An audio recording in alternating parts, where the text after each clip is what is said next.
अस्सलाम वालेकुम। उम्मीद है कि आप सब खैरियत से होंगे। अच्छा, आज का जो हमारा टॉपिक है वो है फिजियोलॉजी ऑफ स्पीच, ठीक है। जिसमें हमारे सब टॉपिक्स आज पार्ट 1 में हम पढ़ेंगे ब्रीदिंग फॉर स्पीच और फोनेशन। फिजियोलॉजी ऑफ स्पीच क्या है? ये स्टडी है कि कैसे स्ट्रक्चर जो स्पीच में इन्वॉल्व होते हैं वो किस तरीके से फंक्शन करते हैं और कैसे एक साथ काम करते हैं ताकि एक स्पोकन लैंग्वेज को प्रोड्यूस कर सकें, ठीक है। तो अब मैं आपको एनाटॉमी और फिजियोलॉजी का डिफरेंस बताती हूँ। एनाटॉमी आपको बताता है कि स्पीच ऑर्गन्स हैं क्या और कहाँ लोकेटेड होते हैं, जबकि फिजियोलॉजी ये एक्सप्लेन करता है कि ड्यूरिंग स्पीच प्रोडक्शन ये कौन से ऑर्गन्स हैं जो अपना फंक्शन परफॉर्म करते हैं, ठीक है, या कैसे जो ऑर्गन है वो किस तरीके से अपना जो फंक्शन है उसको परफॉर्म कर रहे होते हैं, ठीक है। फॉर एग्जांपल आपको एनाटॉमी बताता है कि लंग्स, लिरिंग्स, टंग, लिप्स और पैलेट स्पीच में इन्वॉल्व होते हैं, लेकिन जो फिजियोलॉजी है वो एक्सप्लेन करता है कि कैसे लंग्स एयर फ्लो प्रोवाइड करता है, कैसे वोकल फोल्ड्स वाइब्रेट करते हैं और कैसे रेजोनेंस जो है वो साउंड को मॉडिफाई करता है, कैसे टंग और लिप्स साउंड को वर्ड्स में शेप कर देते हैं, ठीक है। तो फिजियोलॉजी और एनाटॉमी में बेसिकली ये डिफरेंस आ जाता है आपके पास। अब नेक्स्ट हम लोग देखते हैं कि स्पीच है क्या, ठीक है। स्पीच एक कम्प्लेक्स मस्कुलर प्रोसेस है जिसके ज़रिए आप थॉट्स और आइडियाज़ को स्पोकन लैंग्वेज में कन्वर्ट कर देते हैं, ठीक है। अब स्पीच में कोऑर्डिनेटेड एक्शन रिक्वायर होते हैं, जैसे रिस्पायरेटरी सिस्टम हो गया, आपका लेरिंगियल सिस्टम हो गया, रेजोनेंस सिस्टम हो गया, आर्टिकुलेटिव सिस्टम हो गया और नर्वस सिस्टम हो गया, ठीक है। ये सारी चीज़ें जो हैं वो आपके ये सारे सिस्टम्स स्पीच में इन्वॉल्व होते हैं और कोऑर्डिनेटेड एक्शंस होते हैं इनके, ठीक है। एक साथ जो है इनका काम करना रिक्वायर होता है इसमें स्पीच में। अगर इनमें से कोई एक सिस्टम भी प्रॉपर्ली फंक्शन करने में फेल हो जाएगा तो स्पीच जो है वो इम्पेयर्ड हो सकती है, ठीक है। तो स्पीच फिजियोलॉजी को अंडरस्टैंड करने से हम ये अंडरस्टैंड कर सकते हैं कि कैसे नॉर्मल स्पीच प्रोड्यूस होती है, स्पीच डिसऑर्डर्स क्यों होते हैं या क्यों आते हैं, ठीक है। स्पीच थेरेपी टेक्निक्स कैसे काम करती हैं और कैसे डिफरेंट बॉडी सिस्टम्स कम्युनिकेशन में कंट्रीब्यूट करते हैं।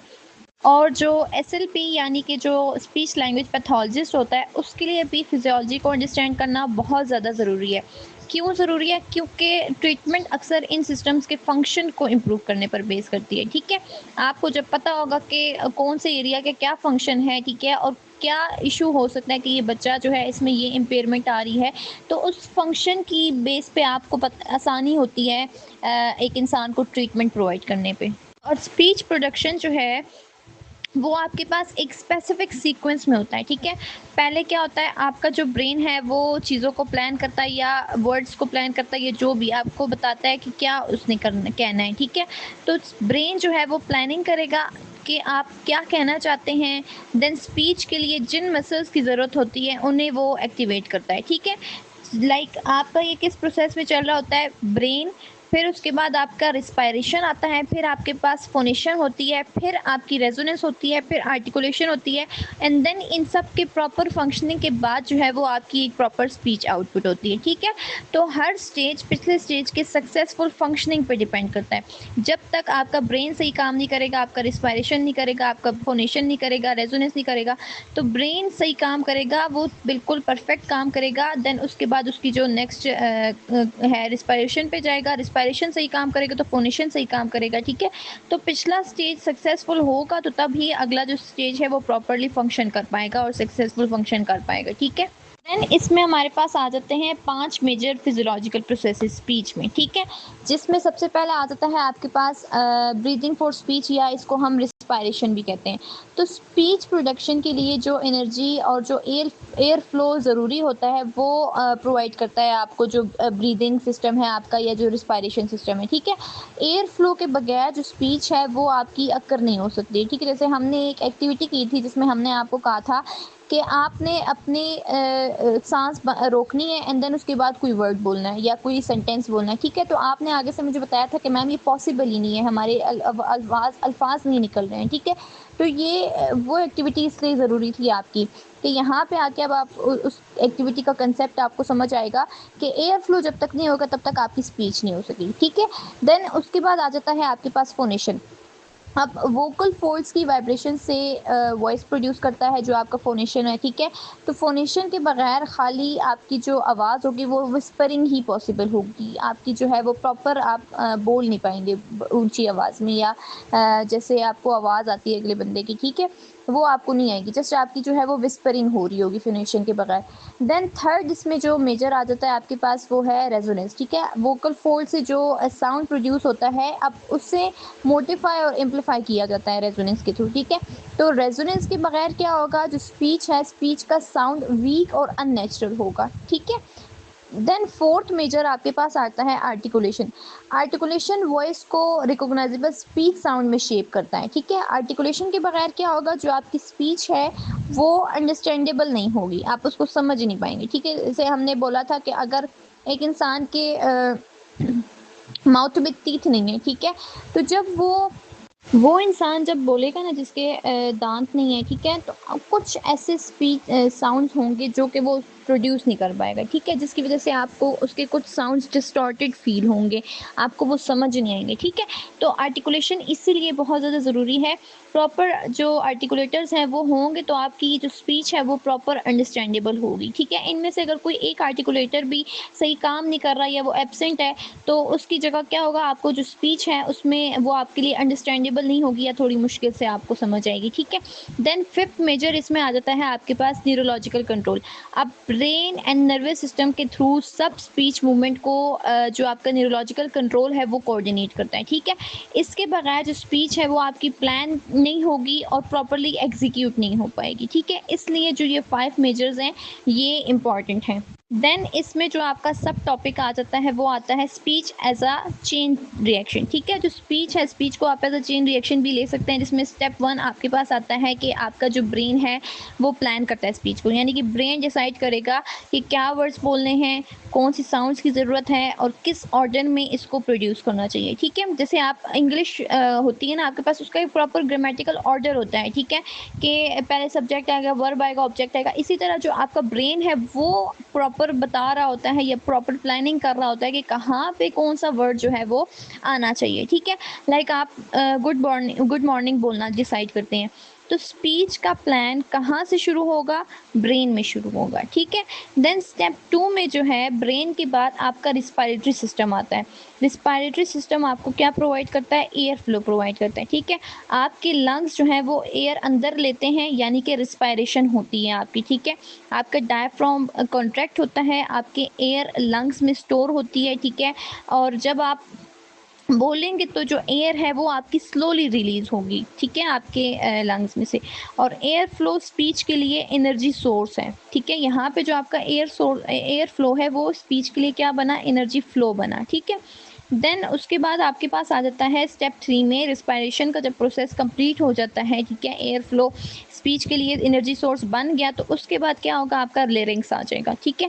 लेरिंग्स का क्या काम होता है, वॉइस को प्रोड्यूस करना, ठीक है। जैसे हवा पास होगी तो थ्रू लेरिंग्स जो वोकल फोर्ड्स हैं वो एक साथ होंगे और वाइब्रेट करेंगे, ठीक है। अब ये वाइब्रेशन जो है वो क्या क्रिएट करेगी, एक साउंड क्रिएट कर लेगी। लेकिन इस स्टेज पे भी जो आपकी साउंड है वो अभी भी बहुत ज़्यादा सिंपल और बजिंग टोन जो है वो रिजेंबल करती है, ठीक है। तो इसलिए हम फिर जाते हैं नेक्स्ट स्टेप 4 पे, जो कि है आपके पास रेजोनेंस, जो कि इस साउंड को मॉडिफाइड करता है, ठीक है। जो साउंड है वो आपका ट्रेवल करेगा थ्रू फेरिंग्स, ओरल कैविटी और नेजल कैविटी, ठीक है।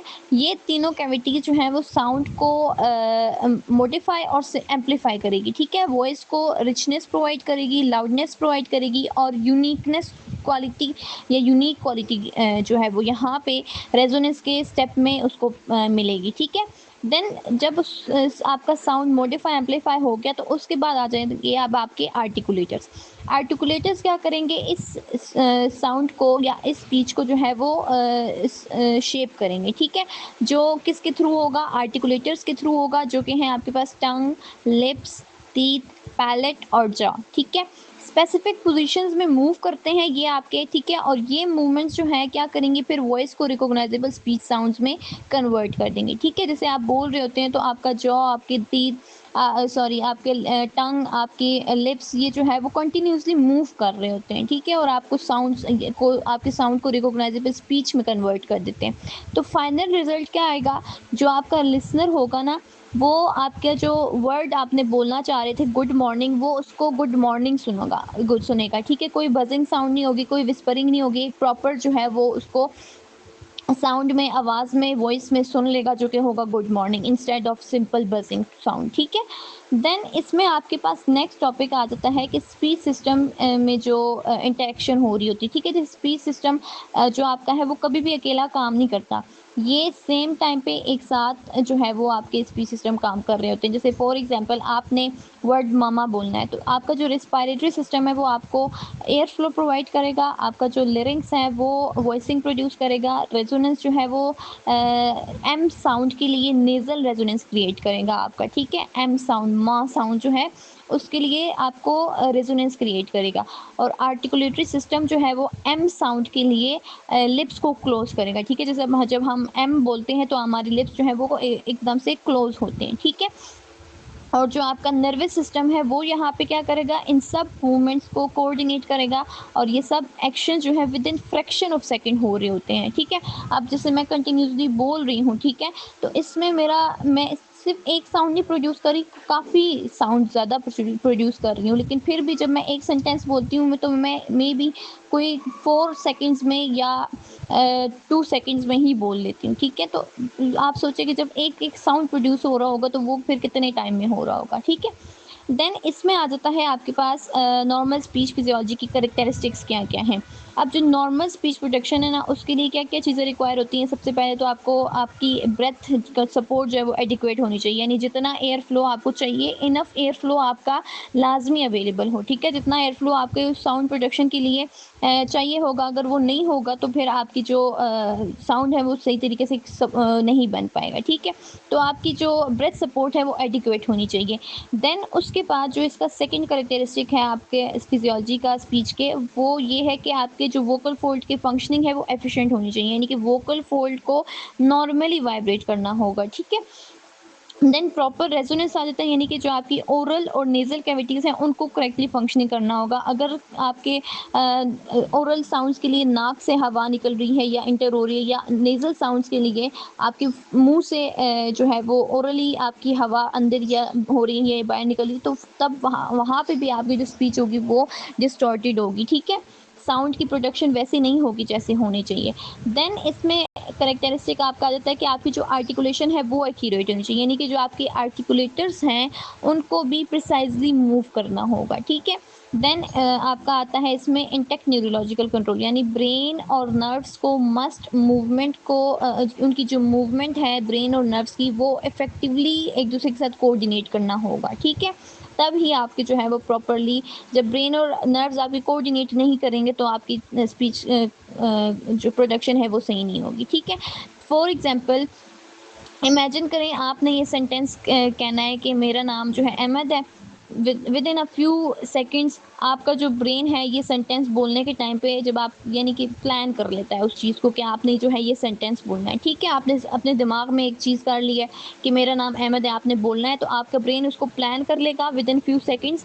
आपका डायफ्राम ब्रीदिंग कंट्रोल करेगा, आपके लंग्स एयर फ्लो प्रोवाइड करेंगे, वोकल फोल्ड जो है वो वाइब्रेट करेंगे, आपका जो सॉफ्ट पैलेट है वो अपनी पोजीशन को चेंज करेगा, आपका जो टंग है वो रिपीटेडली अपनी पोजीशन चेंज करेगा, आपके जो लिप्स हैं वो ओपन एंड क्लोज होंगे, और जो जॉ है वो कंटिन्यूसली मूव करेगा, ठीक है? तो हंड्रेड्स ऑफ मसल्स एक साथ काम कर रहे होते हैं यहाँ पे, ताकि एक सिंपल सेंटेंस को प्रोड्यूस कर सके, ठीक है? मैंने स्टार्ट कहाँ से लिया? अपने ब्रेन से, और फिर मैं डायफ्राम की तरफ गई, डायफ्राम से मैं आई हूँ लंग की तरफ, लंग से मैं आई हूँ वोकल फोल्ड की तरफ, वोकल फोल्ड से मैं आई हूँ सॉफ्ट पैलेट की तरफ, सॉफ्ट पैलेट से मैं आई हूँ टंग की तरफ, टंग से मैं आई हूँ लिप्स की तरफ, ठीक है? एंड देन उसके बाद मैं जॉ पे आई हूँ, एंड ये सारे मसल्स, इन सारे पार्ट्स ने काम किया है एक साथ, एंड उसके बाद ही मेरा जो है वो प्रॉपर सेंटेंस प्रोड्यूस हुआ है, और आपको उसकी क्लियरली समझ आई है कि मैंने क्या बोला है, ठीक है?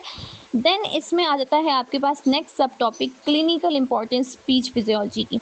अब ज़्यादातर जो आपके स्पीच डिसऑर्डर्स होते हैं वो रिजल्ट करते हैं एक या एक से ज़्यादा फिजियोलॉजिकल सिस्टम में प्रॉब्लम की वजह से, ठीक है? इसमें आ जाते हैं सबसे पहले आपके पास रिस्पायरेटरी डिसऑर्डर, जो वीक या शॉर्ट स्पीच कॉज करता है, ठीक है? इसमें आ जाते हैं आपके पास COPD या मस्कुलर डिस्ट्रॉफी, ठीक है? फिर सेकंड आपके आ जाते हैं इन डिसऑर्डर्स को भी आगे हम ब्रीथिंग फॉर स्पीच में डिटेल से पढ़ेंगे, ठीक है। फोनेटरी डिसऑर्डर, जो फोनेटरी डिसऑर्डर है वो हॉर्स या ब्रीदिंग वॉइस कॉज करता है, ठीक है। और वोकल फोल्ड पैरालिसिस जो है वो वोकल निड्यूल्स इसमें आ जाते हैं, यानी कि दो चीज़ें इसमें आ जाती हैं फोनेटरी डिसऑर्डर्स में, वोकल फोल्ड पैरालिसिस और वोकल निड्यूल्स, ठीक है। फिर आ जाता है आपके पास थर्ड डिसऑर्डर स्पीच फिजियोलॉजी में, जो कि है रेजोनेंस डिसऑर्डर, ठीक है। अब ये सारे पार्ट्स के डिसऑर्डर्स हैं जिसमें हाइपर या हाइपोनेज़ैलिटी कॉज होती है और क्लेफ्ट पैलेट और इनलार्ज एड्यूनाइड्स आते हैं इसमें, ठीक है। देन फोर्थ आर्टिकुलेशन डिसऑर्डर है आपके पास, जो कि अनक्लियर साउंड्स कॉज करता है, ठीक है। आर्टिकुलेशन डिसऑर्डर की वजह से आपके जो साउंड्स है वो अनक्लियर होते हैं। और इसमें आ जाता है आपके पास टंग वीकनेस और क्लेफ्ट लिप। फिर आ जाता है आपके पास न्यूरोलॉजिकल डिसऑर्डर, अब कोऑर्डिनेशन और मूवमेंट कंट्रोल को इफेक्ट करते हैं, ठीक है, जिसमें स्ट्रोक, सेरेब्रल पाल्सी और पार्किंसंस डिजीज आ जाते हैं। इनको भी हम आगे डिटेल से पढ़ेंगे, ठीक है। ओके, फिजियोलॉजी ऑफ स्पीच में अब जो हमारा सब टॉपिक है पहला, वो ये है ब्रीथिंग फॉर स्पीच, यानी कि स्पीच रिस्पायरेशन, ठीक है। तो ब्रीथिंग फॉर स्पीच या रिस्पायरेटरी सिस्टम का जो है वो आपके पास एक स्पेशलाइज्ड यूज़ है, ताकि स्पीच प्रोडक्शन के लिए जो एयर फ्लो और एयर प्रेशर की ज़रूरत है वो प्रोवाइड किया जाए, ठीक है। हर स्पोकन वर्ड जो है आपके पास वो एयर पे डिपेंड करता है। जब तक आपके वोकल ट्रैक्ट के ज़रिए लंग से एयर मूव नहीं करेगी, तब तक जो आपकी स्पीच है वो अकर नहीं होगी, ठीक है। आपकी स्पीच तब तक नहीं आएगी। ऑल्दो जो ब्रीदिंग है वो एसेंशियल है, जिस तरह के हम स्पीच के लिए ब्रीथ करते हैं, ठीक है। जो स्पीच के लिए हम ब्रीथ करते हैं वो आपके रेस्ट में है, ठीक है। और यानी कि रेस्ट ब्रीदिंग और स्पीच ब्रीदिंग दोनों में डिफरेंस है, ठीक है, वो दोनों सेम नहीं है। तो एक आपके पास स्पीच ब्रीदिंग होता है और एक आपके पास क्वाइट ब्रीदिंग होता है, ठीक है। रेस्ट ब्रीदिंग को आप क्वाइट ब्रीदिंग भी कहते हैं। तो स्पीच ब्रीदिंग जो है वो आपके पास एक हाईली कंट्रोल्ड प्रोसेस है, जो हमें एक सिंगल ब्रेथ में लॉन्ग फ्रेजेस, लंबे लंबे फ्रेज और सेंटेंसेस प्रोड्यूस करना अलाउ करता है, ठीक है, जो हमारा स्पीच ब्रीदिंग का है। तो इसका हम लोग पिछली क्लास में जो है वो डिफरेंस पढ़ चुके हैं स्पीच ब्रीदिंग का और क्वाइट ब्रीदिंग का, ठीक है। जो स्पीच ब्रीदिंग होती है वो आपके सर्वाइवल के लिए कम्युनिकेशन के लिए इम्पॉर्टेंट होती है, और जो आपके पास ब्रीदिंग क्वाइट ब्रीदिंग है वो आपके सर्वाइवल के लिए लाजमी है, ठीक है। इवन जैसे आप सो रहे होते हैं, ठीक है, तो उस टाइम पे भी आप सांस ले रहे होते हैं, ठीक है, तो वो आपके सर्वाइवल के लिए होती है। लेकिन स्पीच ब्रीदिंग तब होगी जब आप लोग बोल रहे होते हैं, ठीक है, उसी टाइम पे आपकी स्पीच ब्रीदिंग हो रही होती है, तो कम्युनिकेशन के लिए होती है आपकी स्पीच ब्रीदिंग। अच्छा, ब्रीदिंग फॉर स्पीच क्या है, इसमें रिस्पायरेटरी सिस्टम आपको जो है वो एयर फ्लो जनरेट करता है और रेगुलेट करता है एयर फ्लो को, ठीक है, ताकि जो वॉइस प्रोडक्शन और स्पीच का सपोर्ट है उन दोनों को ये सपोर्ट करे, ठीक है। यानी जो आपका रिस्पायरेटरी सिस्टम है वो एयर फ्लो को जनरेट और रेगुलेट करता है, ताकि जो आपकी वॉइस प्रोडक्शन और स्पीच है उसको सपोर्ट कर सके, ठीक है। इसमें शामिल है आपका एयर को लंग्स में लेना, ठीक है, यानी कि इंस्पायरेशन या इनहेलेशन का जो आपका प्रोसेस है, जिसमें आप अपने लंग्स के अंदर सांस ले रहे होते हैं या हवा लेके जा रहे होते हैं, ठीक है। उस एयर को स्टोर करना, ठीक है, कंट्रोल्ड मैनर में। जो आपका एयर है उसको रिलीज़ करना, ठीक है, जो एक्सपायरेशन का प्रोसेस है, ठीक है। आप जब बाहर निकाल रहे होते हैं, एक्सेल कर रहे होते हैं हवा को, और एयर फ्लो को यूज़ करना, ताकि आप जो है वो स्पीच प्रोड्यूस कर सकें, ठीक है। तो स्पीच जो है स्पीच एयर से शुरू होती है, आपके वोकल फोल्ड्स के वाइब्रेट करने से पहले और आर्टिकुलेटर्स के साउंड को शेप करने से पहले जो एयर फ्लो है उसका मस्ट अवेलेबल होना लाजमी है, ठीक है। जब एयर फ्लो नहीं होगा तो आपके जो है वो वोकल फोल्ड वाइब्रेट नहीं होंगे और आपके आर्टिकुलेटर्स जो है उस साउंड को फिर शेप भी नहीं करेंगे, क्योंकि कोई साउंड ही नहीं आएगा, ठीक है। तो एयर फ्लो का होना लाजमी है। और रिस्पायरेटरी सिस्टम आपको जो है वो स्पीच के लिए एनर्जी प्रोवाइड करता है, लाउडनेस करता है, ठीक है। लाउडनेस के जितना आप आपके लंग्स के अंदर आप एयर प्रेशर जनरेट करते हैं, वो उतना एक इंसान के ऊंचा बोलने को अफेक्ट करता है, ठीक है। जितना ज़्यादा आपका एयर प्रेशर जनरेट होगा उतना आप ज़्यादा ऊंचा बोल सकते हैं, ठीक है। यानी अगर आप आराम से बोल रहे हैं तो आपको कम एयर की ज़रूरत होगी, लेकिन अगर आप शाउट करते हैं तो आपको ज़्यादा एयर प्रेशर की ज़रूरत होगी, ठीक है।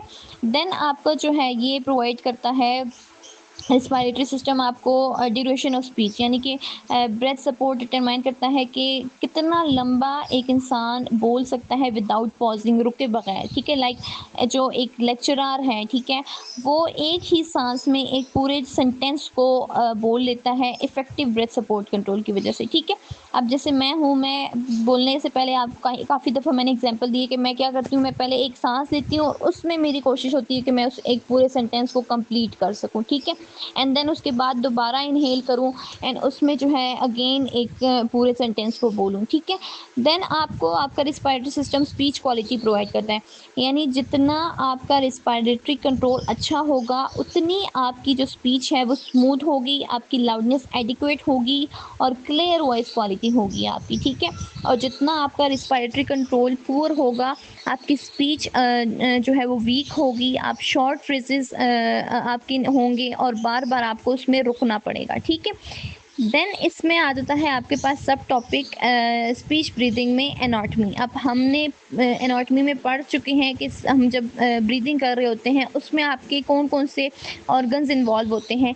एक लंग होता है आपके, ठीक है, लंग्स होते हैं, डायफ्राम होते हैं, आपका रिब केज होता है, intercostal muscles, abdominal muscles involve होते हैं, ठीक है। इन सबको हम लोगों ने डिटेल से पढ़ लिया है पिछले लेक्चर्स में कि किस तरीके से ये जो है वो काम करते हैं। देन आ जाता है इसमें आपके पास एयर प्रेशर इन स्पीच। अब स्पीच के लिए कंट्रोल्ड एयर प्रेशर रिक्वायर होता है। आपके वोकल फोल्ड के नीचे जो प्रेशर जनरेट होता है ना, उससे आप सब ग्लोटल प्रेशर कहते हैं, ठीक है। ये प्रेशर वोकल फोल्ड की वाइब्रेशन को जनरेट करने के लिए रिस्पॉन्सिबल होता है और फोनेशन को मेंटेन करने के लिए और लाउडनेस को कंट्रोल करने के लिए रिस्पॉन्सिबल होता है, ठीक है। सब ग्लोटल प्रेशर क्या होता है, जो आपके वोकल फोल्ड के नीचे बोलते वक्त प्रेशर जनरेट हो रहा होता है, उसको हम सब ग्लोटल प्रेशर कहते हैं। लाइक जब आप शाउट करते हैं तो आपका जो सब ग्लोटल प्रेशर होगा वो इंक्रीज़ होगा, और जब आप विस्पर करते हैं तो जो आपका सब ग्लोटल प्रेशर है वो डिक्रीज़ होगा या कम प्रेशर की आपको ज़रूरत होगी, ठीक है। तो इसमें नेक्स्ट आ जाता है आपके पास respiratory support for different speaking task, यानी डिफरेंट स्पीकिंग सिचुएशन के लिए आपको different amount of respiratory support की ज़रूरत होती है, ठीक है। इसमें आ जाता है कन्वर्सेशन स्पीच जब आप कर रहे होते हैं तो इसमें आपको मॉडरेट रिस्पायरेटरी एफर्ट रिक्वायर होती है, ठीक है। जैसे आप नॉर्मली अगर आप अपने दोस्त के साथ बात कर रहे हैं, ठीक है, तो उसमें आपको ना ज़्यादा ना कम रिस्पायरेटरी सपोर्ट की ज़रूरत होगी, मॉडरेट होगी, ठीक है। जब आप पब्लिक स्पीकिंग कर रहे हैं तो वहाँ पे आपको ज़्यादा रिस्पायरेटरी कंट्रोल चाहिए होगा, ठीक है। जैसे आप अगर क्लास में अपनी क्लास को प्रेजेंटेशन दे रहे हैं, ठीक है, किसी भी टॉपिक पर, तो वहाँ पे आपको होगा कि मेरी आवाज़ जो है वो सबको पहुँचे, ठीक है। तो उसके लिए आपका फिर जो रिस्पायरेटरी कंट्रोल होगा वो ज़्यादा होगा। देन सिंगिंग आ जाती है। अब हाईली कंट्रोल्ड ब्रीदिंग आपको जो है वो सिंगिंग में चाहिए होगी, ठीक है। जैसे आप एक म्यूज़िकल नोट को कई सेकंड के लिए जो है वो होल्ड करके रखते हैं, ठीक है, तो वहाँ पे आपको हाईली कंट्रोल्ड ब्रीदिंग चाहिए होगी, ठीक है। देन आप अगर शाउटिंग कर रहे हैं, ठीक है, शाउटिंग में भी आपको स्ट्रॉन्ग रिस्पायरेटरी सपोर्ट रिक्वायर है, ठीक है। जैसे किसी को ऊंची आवाज़ में आप बुला रहे हैं तो वहाँ पे आपको जो है वो बहुत ज़्यादा लाइक प्रेशर बिल्ड करना पड़ता है अपने अंदर, ताकि आप उस इंसान को जो है वो बुलाएं अगर काफ़ी बहुत ज़्यादा दूर है वो आपसे, ठीक है। तो और आप वो आपकी आवाज़ सुने, यानी आप अपना अंदाज़ा लगा रहे होते हैं कि मैं अगर इतना ऊंचा बोलूँगा तो इस इंसान को आवाज़ चली जाएगी, ठीक है। तो आपको स्ट्रॉन्ग रिस्पायरेटरी सपोर्ट चाहिए होता है। देन हम देखते हैं कि जो आपका स्पीच सिस्टम है वो कौन कौन से ऑर्गन के साथ जो है वो या और कौन से सिस्टम के साथ कोऑर्डिनेट करता है। तो रिस्पायरेटरी सिस्टम जो है वो भी हमने जैसे पढ़ा कि अकेला काम नहीं करता, ठीक है। इसमें लेरिंगियल सिस्टम इन्वॉल्व होता है, रेजोनेंस सिस्टम इन्वॉल्व होता है, आर्टिकुलेटरी सिस्टम इन्वॉल्व होता है और उसके बाद जो है नर्वस सिस्टम भी इन्वॉल्व होता है, ठीक है। ये सारे मिल के जो है वो आपके स्पीच सिस्टम ये सारे स्पीच सिस्टम जो है वो मिल के एक दूसरे के साथ कोऑर्डिनेट करके तो आपकी स्पीच बना रहे होते हैं, ठीक है। देन आ जाते हैं आपके पास इसमें most important thing clinical disorders, जो कि आपके स्पीच ब्रीदिंग को इफेक्ट करते हैं। तो जब रिस्पायरेटरी फंक्शन इम्पेयर्ड होगा तो आपको क्या होगी, आपकी स्पीच इफेक्ट होगी उस वजह से। इस वजह से जो आपकी स्पीच ब्रीदिंग है वो डिपेंड करती है हेल्दी लंग्स के ऊपर, रिस्पायरेटरी मसल्स के ऊपर और एडिक्वेट एयर फ्लो के ऊपर, ठीक है। जब रिस्पायरेटरी सिस्टम का कोई भी पार्ट इफेक्टेड होगा तो स्पीच प्रोडक्शन डिफ़िकल्ट होगी आपकी, ठीक है, और स्पीच प्रोडक्शन जो है वो डिफ़िकल्ट हो सकती है। तो ऐसे लोग जिन्हें रिस्पायरेटरी डिसऑर्डर्स होते हैं उन्हें अक्सर या वो जो है वो अक्सर एक्सपीरियंस करते हैं रिड्यूस्ड ब्रेथ सपोर्ट, यानी कि सांस की सपोर्ट उनमें कम होती है, ठीक है। उनकी वॉइस वीक होती है, वो शॉर्ट फ्रेजेस यूज़ करते हैं, लंबे सेंटेंस नहीं बोल सकते, बोलते वक्त जो है वो बार बार रुक रहे होते हैं सेंटेंस में, ठीक है। लाउडनेस को कंट्रोल करने में उन्हें मुश्किल होती है, कन्वर्सेशन के दौरान थकन फटीग फील होता है उनको, ठीक है। क्यों? क्योंकि स्पीच कंट्रोल एक्सपायरेशन पे जो है वो आपकी डिपेंड करती है इस वजह से, ठीक है।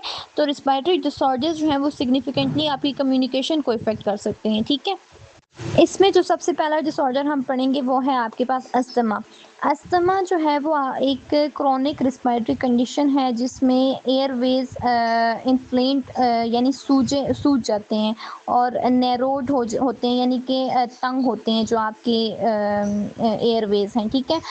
जिसकी वजह से जो एयर का लंग्स में जाना या एयर लंग्स से बाहर निकलना बहुत ज़्यादा मुश्किल हो जाता है।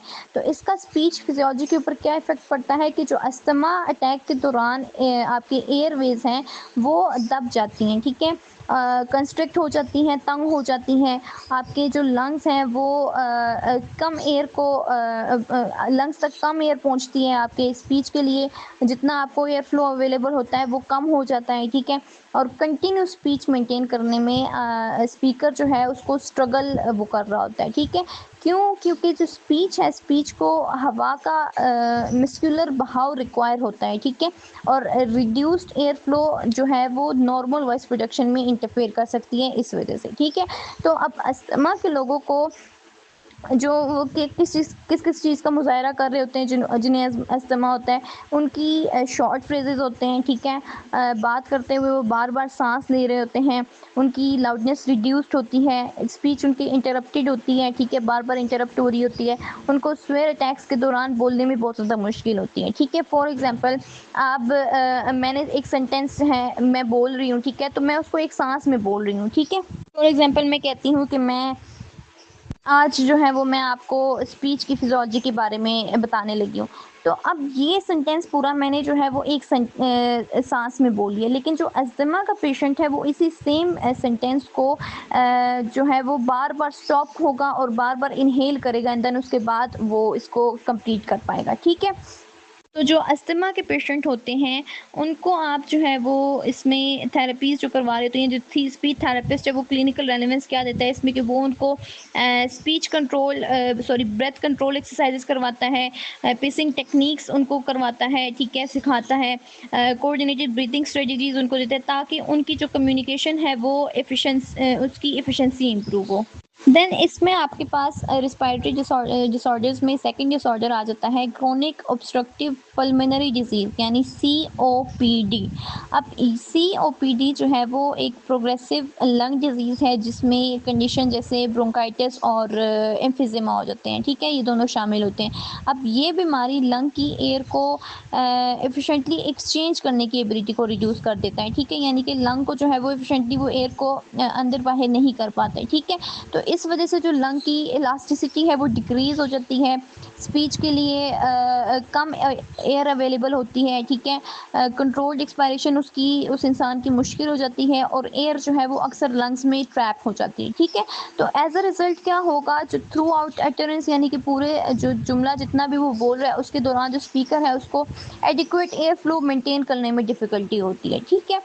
तो इससे क्या होता है, उसके शॉर्ट ब्रेथ ग्रुप्स होते हैं, वोकल इंटेंसिटी उसकी रिड्यूस हो जाती है, बार बार वो सेंटेंस के दरमियान में रोक रहा होता है, ठीक है, पर वो सेंटेंसेस को या कुछ वर्ड ही बोल सकता है, ठीक है, पूरे पूरे सेंटेंस नहीं बोल सकता, और जो बातचीत के दौरान जो है उसको थकावट फील होती है, ठीक है।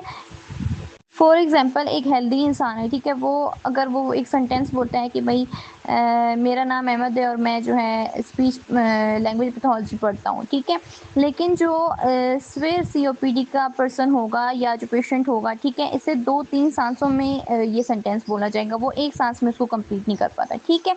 तो इसके लिए जो उन्हें क्लिनिकल इंपॉर्टेंस या जो थेरेपिस्ट हैं वो करवाएंगे,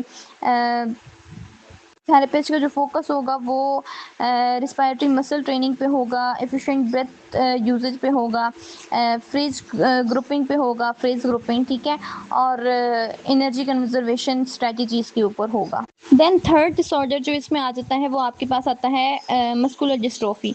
अब ये ग्रुप ऑफ जेनेटिक डिसऑर्डर है जिसकी वजह से प्रोग्रेसिव मसल वीकनेस हो जाती है एक इंसान को, यानी कि पट्ठों की कमज़ोरी हो जाती है, ठीक है। तो स्पीच ब्रीथिंग में जो रिस्पायरेटरी मसल्स हैं वो इन्वॉल्व होते हैं, और ये बीमारी उनको जो है उन मसल्स को इफ़ेक्ट कर सकती है, ठीक है, जो उसके इंसान के रिस्पायरेटरी मसल्स हैं ना, ये बीमारी उनको इफ़ेक्ट करती है, ठीक है।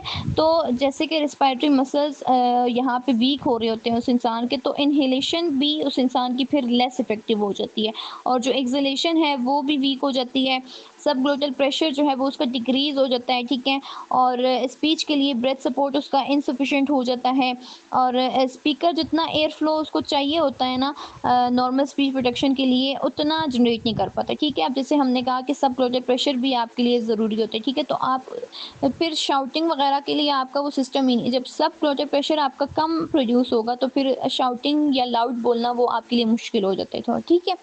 फिर इसमें क्या होता है कि आपकी जो इंसान जो जिसको ये बीमारी होती है, ठीक है, उसका क्या होता है कि वो उसकी वॉइस वीक हो जाती है, उसको लाउडनेस उसकी रिड्यूस हो जाती है, शॉर्ट सेंटेंसेस ही बोल सकता है वो, उसकी स्पीच मोनोटोन हो जाती है, और उसको वोकल फटीग होता है, यानी कि थकावट सी होती है उसको वोकल्स में, ठीक है। फॉर एग्जांपल कुछ टाइम जो है वो ये पर्सन क्या करेगा, बोलने के बाद एग्जॉस्टेड फील करेगा, और रेस्ट ब्रेक उसको जो है वो बार बार उसको रेस्ट चाहिए होगा सेंटेंस बोलने के दौरान या बातचीत करने के दौरान, ठीक है। तो इन लोगों के लिए जो स्पीच थेरेपिस्ट होते हैं वो ब्रेथ सपोर्ट एक्सरसाइज करवाते हैं, वॉइस कंजर्वेशन टेक्निक्स करवाते हैं, अल्टरनेटिव कम्युनिकेशन मेथड्स जो है वो जब जब ज़रूरी हो तब तक वो उनके लिए तब वो यूज़ करेंगे उनके लिए, ठीक है। देन इसमें आपके पास जो फोर्थ डिसऑर्डर आता है वो आता है spinal cord injury. Spinal cord injury जो है वो नर्व सिग्नल्स को डिस्टर्ब कर सकता है, ठीक है, जो कि रिस्पायरेटरी मसल्स तक जाते हैं आपके, उनको उन मसल्स को ये डिस्टर्ब कर सकता है या उन सिग्नल्स को ये डिस्टर्ब कर सकता है, ठीक है। तो स्वेरिटी इसकी किस चीज़ पे डिपेंड करती है कि इंजरी कहाँ पे है, ठीक है, यानी कि लोकेशन और एक्सटेंट पे डिपेंड कर रही होती है कहाँ पे है और कितनी हद तक है, ठीक है। तो इसकी वजह से क्या होगा, रिस्पायरेटरी कॉर्ड इंजरी की वजह से जब आपके रिस्पायरेटरी मसल्स या वीक या पैरालाइज हो जाते हैं तो ब्रीदिंग आपकी इनएफिशिएंट हो जाती है, स्पीच के लिए जो आपका एयर प्रेशर प्रोवाइड हो रहा है वो कम हो जाता है, ठीक है, डिक्रीज़ हो जाता है, लोअर हो जाता है, आपकी कफ की एबिलिटी इम्पेयर हो सकती है, ठीक है, और आपकी जो वॉइस वॉल्यूम है वो भी रिड्यूस हो सकता है। तो इस तरह के जो लोग होते हैं जिन्हें स्पाइनल कॉर्ड इंजरी होती है वो जो मुज़ाहरा कर रहे होते हैं वो उनकी सॉफ्ट वॉइस होती है, उनके लंबे जुमले बोलना उनके लिए प्रोड्यूस करने में डिफ़िकल्टी होती है, उन्हें रिस्पायरेटरी एंड्योरेंस उनकी रिड्यूस हो सकती है, ठीक है, और लिमिटेड एबिलिटी जो है वो उनकी लाउडनेस को वेरी करने में जो है उनकी लिमिटेड एबिलिटी हो जाती है, यानी कि आवाज़ को ऊंचा या आहिस्ता करना उनके लिए फिर बहुत ज़्यादा मुश्किल हो जाता है, ठीक है। तो फॉर एग्जांपल अब आप उसे इस इंसान को अगर वो किसी क्वाइट रूम में बोल रहा है, यानी कि ऐसे कमरे में जहाँ पे ज़्यादा लोग नहीं है और इतना शोर शराबा नहीं है, खामोशी वाला सिस्टम है, ठीक है, तो इस इंसान को की आवाज़ जो है वो आप क्लियरली सुन सकेंगे, लेकिन जो नॉइज़ी इन्वायरमेंट्स होगा उनमें कम्युनिकेट करने के लिए ये इंसान जो है वो बहुत ज़्यादा स्ट्रगल करेगा, क्योंकि वो सफिशिएंट वोकल इंटेंसिटी को जनरेट नहीं कर पा रहा इसलिए। देन नेक्स्ट डिसऑर्डर आपके पास जो फिफ्थ डिसऑर्डर आ जाता है रिस्पायरेटरी डिसऑर्डर्स में, वो है आपके पास एएलएस, या फिर जो इसका सेकंड नेम है या इसका जो फुल फॉर्म है वो है एम्योट्रोफिक लेटरल स्क्लेरोसिस, ठीक है। ये एक प्रोग्रेसिव न्यूरोलॉजिकल डिसऑर्डर है जो मोटर न्यूरॉन्स को इफ़ेक्ट करती है। जैसे जैसे ये बीमारी प्रोग्रेस करती है वैसे वैसे जो उसका इंसान का जो रिस्पायरेटरी मसल्स हैं वो आहिस्ता आहिस्ता वीक होते जा रहे होते हैं, ठीक है। तो उस वजह से जो उसकी वीक रिस्पायरेटरी मसल जो है उसकी रिड्यूस सपोर्ट जो है ब्रेथ सपोर्ट को, ठीक है। और उनकी जो वॉल्यूम है, ठीक है, लंग्स का जो वॉल्यूम है वो रिड्यूस हो सकता है, उसका एयर प्रेशर जो है उसको इफ़ेक्ट कर रहा होता है, और इवेंचुअली जो उसकी स्पीच मेंटेन करना है उसके लिए बहुत ज़्यादा मुश्किल हो जाता है, ठीक है। तो इस तरह के जो लोग होते हैं उनकी लाउडनेस जैसे हमने बोला कम हो जाती है, रिड्यूस हो जाती है, ठीक है। वो शॉर्ट फ्रेजेस प्रोड्यूस करते हैं, उनकी जो वॉइस है वो ब्रेदी हो जाती है, और बोलने के दौरान उन्हें थकावट फील होती है, फटीग फील होता है, ठीक है। तो वक्त के साथ साथ जो है वो बात का समझ में आना इन लोगों के लिए मुश्किल हो जाता है, ठीक है। तो ऐसे लोगों के लिए जो SLP है वो इम्पॉर्टेंट रोल प्ले करते हैं, उनकी कम्युनिकेशन एबिलिटीज़ मेंटेन करने में, उनको कंपेंसेटरी स्ट्रेटजीज टीच करने में, और AAC इंट्रोड्यूस करने में, ठीक है, जब जब उनको ज़रूरत हो, ठीक है। देन 6 डिसऑर्डर आ जाता है आपके पास पार्किंसंस डिजीज़। पार्किंसंस डिजीज़ भी एक आपके पास न्यूरोलॉजिकल डिसऑर्डर है जो कि मूवमेंट कंट्रोल को अफेक्ट करता है, ठीक है। ये न्यूरोलॉजिकल है, लेकिन ये स्पीच के लिए जो रिस्पायरेटरी सपोर्ट चाहिए होती है ना, ये उससे इफ़ेक्ट कर रहा होता है, उससे इन्फ्लुएंस कर रहा होता है, ठीक है। तो इसलिए जो ड्यूरिंग स्पीच ये लोग इनसफिशेंट रिस्पायरेटरी फोर्स जनरेट कर पाते हैं इस वजह से, ठीक है। और इनकी जो रिड्यूस्ड रिस्पायरेटरी ड्राइव जो है वो वोकल इंटेंसिटी को इफ़ेक्ट करता है, ठीक है। इसके जो कॉमन फीचर्स हैं उसमें आ जाता है कि इन लोगों की आवाज़ जो है वो सॉफ्ट हो जाती है, यानी कि हाइपोफोनिया, और इन्हें ब्रेथ सपोर्ट इनकी रिड्यूस हो जाती है, इनकी स्पीच मोनोटोन होती है, शॉर्ट ब्रेथ ग्रुप्स होते हैं, और जो इनकी स्पीच इंटेलिजिबिलिटी है वो रिड्यूस हो जाती है, यानी कि अगला बंदा जो है उसको आपकी बातें समझ में आना ना मुश्किल हो जाती हैं इसकी वजह से, ठीक है। तो फैमिली मेम्बर्स अक्सर ये रिपोर्ट करते हैं कि इससे ऐसा लगता है कि जैसे ये मम्बलिंग कर रहा है जब ये बात करता है, तो ठीक है, या फिर ऐसा लगता है कि ये बहुत ज़्यादा सॉफ्टली बोल रहा है, जबकि उस पर्सन के अकॉर्डिंग वो बहुत ज़्यादा लाउडली बोल रहा है, ठीक है। लेकिन जो फैमिली मेम्बर या जो सुनने वाले होते हैं उनको उसकी आवाज़ उस तरीके से सुनाई नहीं देती, और उस वजह से फिर उनकी जो है स्पीच इंटेलिजिबिलिटी कम हो जाती है, यानी कि उनको समझना जो है वो आपके लिए थोड़ा मुश्किल हो जाता है, ठीक है। अच्छा, तो जो रिस्पायरेटरी डिसऑर्डर्स हैं वो आपकी स्पीच को क्यों इफ़ेक्ट करते हैं? क्योंकि जो रिस्पायरेटरी डिसऑर्डर होता है ना, सॉरी, रिस्पायरेटरी सिस्टम होता है वो उस उसको आप या हम जो है उसको पावर सोर्स कहते हैं स्पीच का, ठीक है। तो स्पीच प्रोडक्शन को आप लाइक अ म्यूज़िकल इंस्ट्रूमेंट सोचें, ठीक है, जिसमें जो लंग्स हैं वो आपको एयर सप्लाई देते हैं, वोकल फोल्ड साउंड सोर्स हैं, आपके जो वोकल ट्रैक्ट है वो साउंड को शेप करता है। अगर एयर सप्लाई आपकी वीक होगी तो जो आपका इंटायर स्पीच सिस्टम है वो उसकी वजह से इफेक्ट होगा, ठीक है। Even perfectly healthy vocal fold भी स्ट्रॉन्ग स्पीच प्रोड्यूस नहीं कर सकते हैं जब तक कि उनका जो रिस्पायरेटरी सिस्टम है वो एडिक्वेट एयर फ्लो प्रोवाइड नहीं करेगा, ठीक है। बेशक आगे सारी चीज़ें आपकी परफेक्टली फाइन है, लेकिन अगर आपका रिस्पायरेटरी सिस्टम ही परफेक्टली काम नहीं करेगा, एडिक्वेट एयर फ्लो आपको नहीं प्रोवाइड करेगा, तब तक आपकी जो परफेक्टली आप जो है वो चीज़ों को साउंड की प्रोडक्शन जो है वो आपकी स्ट्रॉन्ग नहीं होगी, ठीक है। ड्यूरिंग असेसमेंट जो एक स्पीच थेरेपिस्ट है उसको जो चीज़ें ऑब्जर्व करनी चाहिए अपने क्लाइंट में वो क्या क्या है कि स्पीच के दौरान फ्रिक्वेंट इनहेलेशंस जो है उनको चाहिए, एक स्पीच थेरेपिस्ट को वो अपने क्लाइंट में ये देखे कि वो फ्रिक्वेंटली कैसे इनहेल कर रहा है या बार बार इनहेल कर रहा है, ये क्या है, ठीक है। और इनएबिलिटी एक सांस में एक सेंटेंस कंप्लीट ना करने की, ठीक है। अगर वो एक सांस में कंप्लीट नहीं कर रहा, उसको फोकस करे कि क्या वो एक सांस में एक सेंटेंस को कंप्लीट कर पा रहा है या नहीं कर पा रहा है, ठीक है। रिड्यूस लाउडनेस को करेगा ऑब्जर्व, वोकल फटीग को ऑब्जर्व करेगा, शॉर्ट फ्रेजेस को ऑब्जर्व करेगा, वोकल साउंड्स को सस्टेन करने में डिफ़िकल्टी, ब्रीथिंग और स्पीकिंग के दौरान जो है उसकी कोऑर्डिनेशन, पुअर कोऑर्डिनेशन को करेगा। तो ये साइंस जो है वो स्पीच के लिए इम्पेयर्ड रिस्पायरेटरी सपोर्ट इंडिकेट करते हैं, और फर्दर असेसमेंट और इंटरवेंशन में एक स्पीच थेरेपिस्ट को जो है वो गाइड करते हैं। देन सेकंड सब टॉपिक फिजियोलॉजी में आपके पास आता है फोनेशन।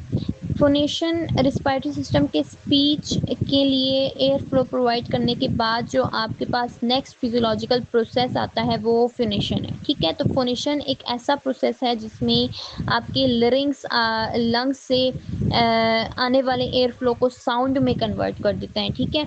और वोकल फोल्ड्स की वाइब्रेशन के थ्रू वो ये काम कर रहे होते हैं। यानी कि वोकल फोल्ड वाइब्रेट होते हैं और उसके बाद जो है वो स्पीच को कन्वर्ट करते हैं, साउंड को कन्वर्ट करते हैं, सॉरी, ठीक है।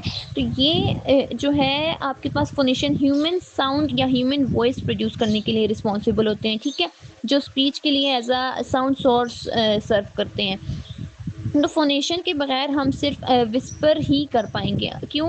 क्योंकि जो वोकल फोल्ड है उनकी वाइब्रेशन नहीं हो पाएगी, ठीक है। इस वजह से जो है वो फोनेशन बहुत ज़्यादा ज़रूरी है एक आवाज़ के लिए, ठीक है। तो रिस्पायरेटरी सिस्टम को एज अ पावर सोर्स लें और जो आपका फोनेशन है उसको आप एज स्पीच साउंड जनरेटर लें, ठीक है, स्पीच का साउंड जनरेटर जैसे हम कहते हैं, ठीक है। सिंपल वर्ड्स में एयर आपकी लंग्स में आती है, इनहेलेशन होती है, एयर लेरिंग से पास होगा, ठीक है, आपकी एयर जो है वो पास होगी, वोकल फोल्ड वाइब्रेट होंगे, आपका जो साउंड है वो प्रोड्यूस होगा और ये साउंड देन उसके बाद रेजोनेंस से मॉडिफाई होगा ताकि स्पीच क्रिएट करें और आर्टिकुलेशन होगी, ठीक है, आपकी, ताकि जो है वो आप उसको स्पीच क्रिएट कर सकें। तो फोनेशन इसलिए इम्पॉर्टेंट है क्योंकि ये स्पीच के लिए जो बेसिक साउंड्स हैं ज़रूरी होते हैं, बेसिक साउंड्स, ठीक है, वो आपको प्रोवाइड करते हैं। फोनेशन के बगैर जो स्पीच है, स्पीच में वॉइस की कमी होगी, कम्युनिकेशन आपकी जो है वो विस्परिंग तक ही महदूद होकर रह जाएगी, ठीक है। और कई ऐसे स्पीच साउंड होते हैं जो कि फोनेशन के थ्रू प्रोड्यूस करते हैं आप, और अगर फोनेशन नहीं होगी तो वो स्पीच साउंड जो है वो फिर प्रॉपरली प्रोड्यूस करना आपके लिए मुश्किल हो जाएगा। अब हम जाते हैं फोनेशन के फंक्शन की तरफ, ठीक है। तो फोनेशन का सबसे पहला फंक्शन क्या है? वॉइस प्रोड्यूस करना।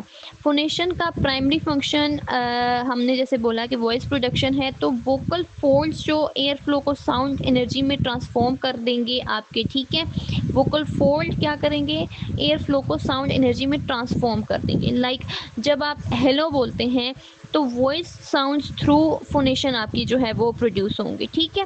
तो वॉइस प्रोडक्शन का काम इस सेंस में कर रहे हैं। देन आ जाता है आपके पास, आपकी कंट्रोल कर रहे होते हैं पिच को, यानी पिच में जो चेंजेस अलाउ होनी है वो आपका जो फोनेशन है वो आपको अलाउ करता है, ठीक है। यानी कितना हाई या कितना लो वॉइस साउंड करेगा, ठीक है।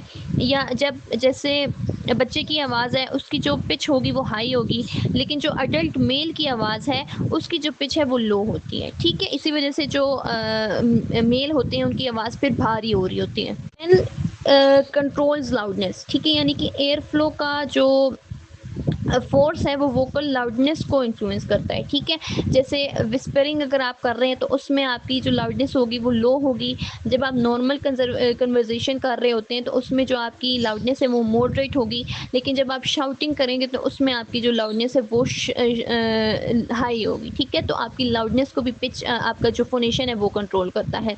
देन उसके बाद फोर्थ इसका फंक्शन है कि ये वॉइस क्वालिटी में भी कंट्रीब्यूट करता है, यानी वॉइस क्वालिटी रेफर्स टू कि कैसा वॉइस का साउंड होगा आपका, ठीक है। लाइक आपकी वॉइस क्लियर होगी, ब्रेदी होगी, हॉर्स होगी या फिर हार्श होगी, तो उसमें भी जो आपका फोनेशन है वो कंट्रीब्यूट कर रहा होता है, ठीक है।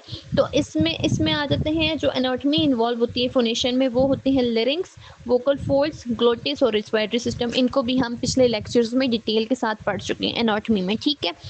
अच्छा, आपके पास जो फोनेशन में एक इम्पॉर्टेंट प्रोसेस आता है जिसको, या इम्पॉर्टेंट थ्योरी आती है जिसको हम मेयो इलास्टिक एरोडायनेमिक थ्योरी कहते हैं, ठीक है। मेयो इलास्टिक एरोडायनेमिक थ्योरी, ठीक है। ये वोकल फोल्ड वाइब्रेशन की मोस्ट वाइडली एक्सेप्टेड एक्सप्लेनेशन है। मेयो का मतलब होता है मसल एक्टिविटी, यानी लेरिंगल मसल्स जो हैं वो आपके वोकल फोल्ड को पोजीशन कर रहे होते हैं, ठीक है।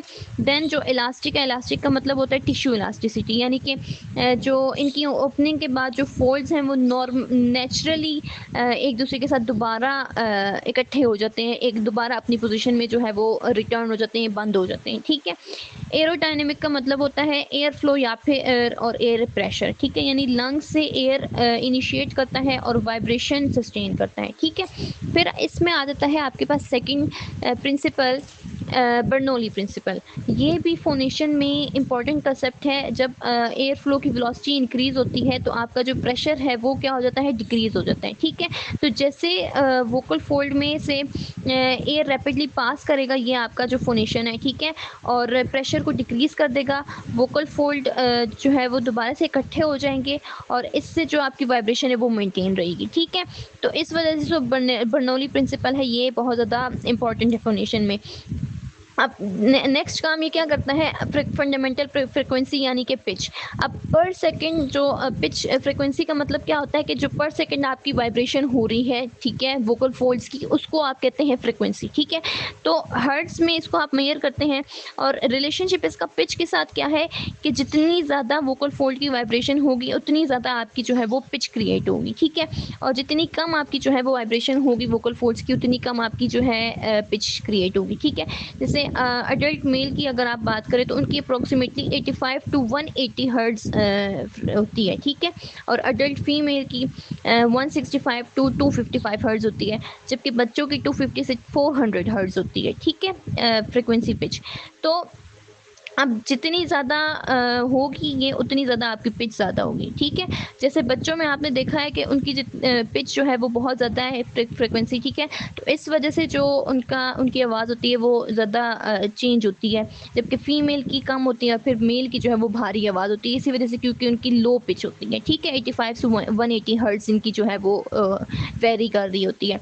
अब ऐसे फैक्टर जो कि आपकी पिच को इफेक्ट कर सकते हैं, उसमें रहते हैं आपकी वोकल फोल्ड की लेंथ, यानी जितने आपके वोकल फोल्ड्स लंबे होंगे उतनी आपकी जो है पिच लो होगी, ठीक है। और वोकल फोल्ड की टेंशन सेकंड आ जाती है, जितनी आपकी वोकल फोल्ड की टेंशन इंक्रीज होगी उतनी आपकी जो पिच है वो इंक्रीज होगी, ठीक है। वोकल फोल्ड का मैस, जितने हैवी आपके वोकल फोल्ड्स होंगे उतना आपका जो है वो लोअर पिच प्रोड्यूस होगा, ठीक है।